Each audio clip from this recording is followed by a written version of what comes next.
Apparently, the current government is preparing well for a true two-front war, but is it prepared enough for another half-front war with the internal enemies? I'm asking this question because when anti-national protests go on, our government does nothing to end the protests. If it is not doing enough, then what steps should the government take to control them? Okay, so I understand what you're talking about. You're talking about the what was it called, Shaheen Bagh, that episode which went on for a few months, and also the so-called farmer protests, right? And these all these episodes, protests, whatever you call them, happened in the national capital, New Delhi. They went on for several months, and the government did not break up the protests. It allowed these protests to continue. Why is it so? Is the Indian government useless? Is it powerless? Or is there something else to the story that we don't see?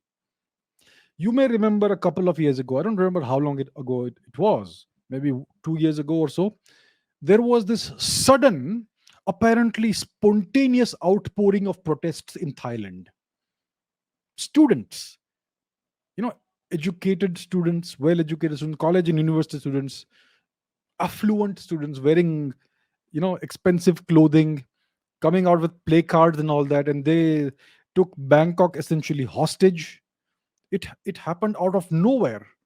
These so-called supposedly spontaneous protests. It went on for a while, and then all overnight the protests evaporated. How did that happen? It went on for quite some time, just like what happened in Shaheen Bagh and the farmer protests and riots and all that. Do you know how much logistics it takes, how much planning it takes, how much money it takes to organize and sustain protests? You need to keep people motivated. You need to ensure that people are there in place. You need to ensure that food is delivered to them, all the facilities are delivered to them. You need to ensure these people get paid, I suppose, and so on and so forth. It takes a lot of logistics and planning and resources, lots of money to do that. Where does all this come from? I wonder, right? So, when these protests happened in India, the Shaheen Bagh thing or the farmer thing or whatever, the question is, who was behind it? Who was funding it? Who was organizing it? Who was planning it? Who switches it on and who switches it off? And why did the government not intervene in this? Because, see, the thing is this: there are certain powerful forces in the world that can create protests and what's called color revolutions at a moment's notice. They have things in place in various countries, assets in place, people in place, logistics in place. They have sources of funding via NGOs and all that, and they can create an eruption of protesting and violence and all that. See what happened in Ukraine in 2014. Two new TV stations come up overnight and start broadcasting certain kinds of messagery, and thousands of people are there in the Euromaidan Square. Who's organizing it all? Who's funding it all? And what happened in Thailand? Was it some kind of message to the Thai government? And what about the other, so all the other various color revolutions that happen? Who does this? This is a process that is iteratively perfected.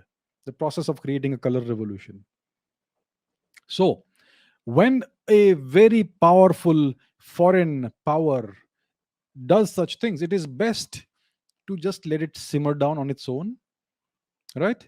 Because if the government had used force to disperse these protests, then just imagine what the international media was waiting for.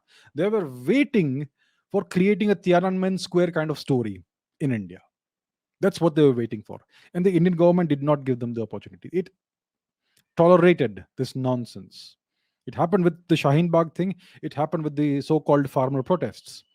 So, this is foreign interference in India. India is not so powerful that it can resist certain countries.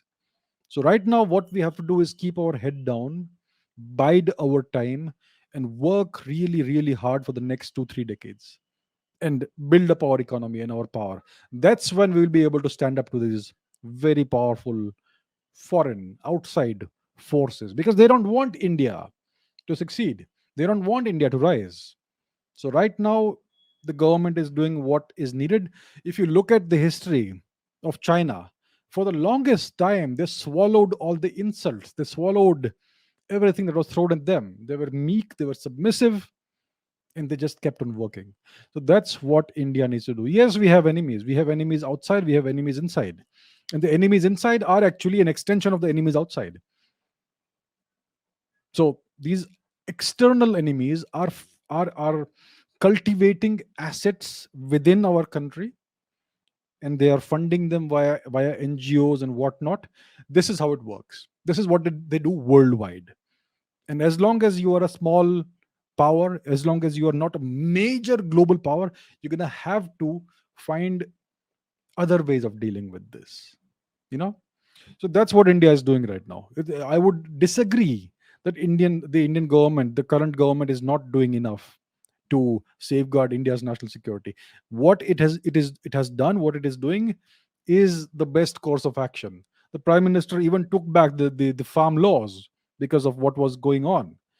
In You have to look at the long term perspective, the long term national interest. Yes, you may have to do some chess sacrifices in the short term so that you win the chess game in the long term. That's how it goes. So I think India is doing well in that regard.